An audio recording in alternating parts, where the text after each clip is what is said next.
News Nation's Emily Finn has those details tonight. Alex, that's right. It's still unclear for what purpose Flannery Associates is investing in the land near Travis Air Force Base in California. And with so much mystery surrounding these purchases, some of our lawmakers on Capitol Hill say they are not ruling out the possibility this group could have ties to our foreign enemies.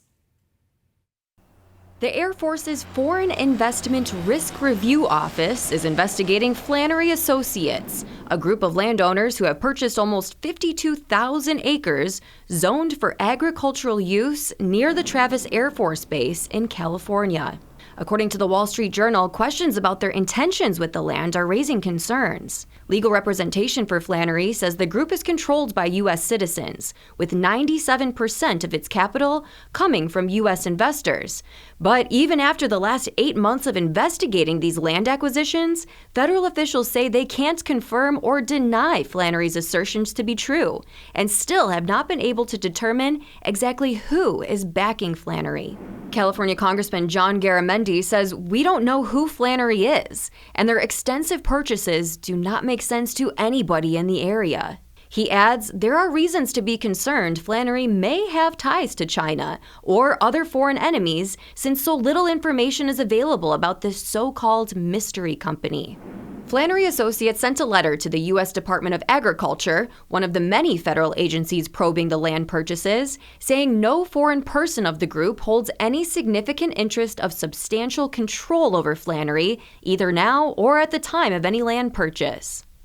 But concerns like this aren't just happening in California. News Nation has been dedicated to investigating Chinese-owned projects in parts of North Dakota and Michigan. Last year, 300 acres of farmland were purchased near the Grand Forks Air Force Base in North Dakota by Chinese-owned Fufeng, a deal raising red flags about potential spying. After pushback from the local community, the city council ultimately voted to end the project, citing national security risks. Grand Forks residents saying they've heard from people in other parts of the U.S. dealing with similar concerns, asking for advice on how to protect themselves from potentially shady agreements. We've heard from people in Arizona and Florida and Texas, how are you doing this?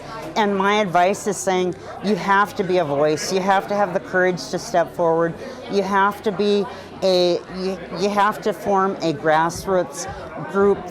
And in Green Charter Township, Michigan, an agreement to build an electric vehicle battery plant from Chinese-owned Goshen is currently delayed, following similar pushback from locals.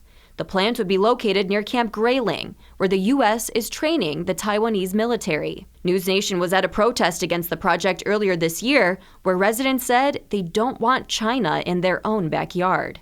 You don't have to connect too many dots to see the connection to the Chinese government and the Chinese connection with that. I've been looking at, I see spy balloons, okay? We see TikTok under investigation. We see Xi Jinping meeting with Putin.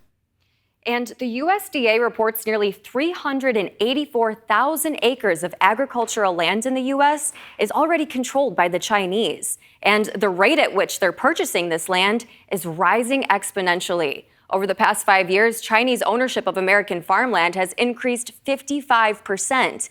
And when we map out exactly where this land is located, almost 3/4 are in the South. About 16% of these Chinese-owned farms are on the West Coast, and that's where the nearly $1 billion of land acquisition from this mystery company, Flannery Associates, is located.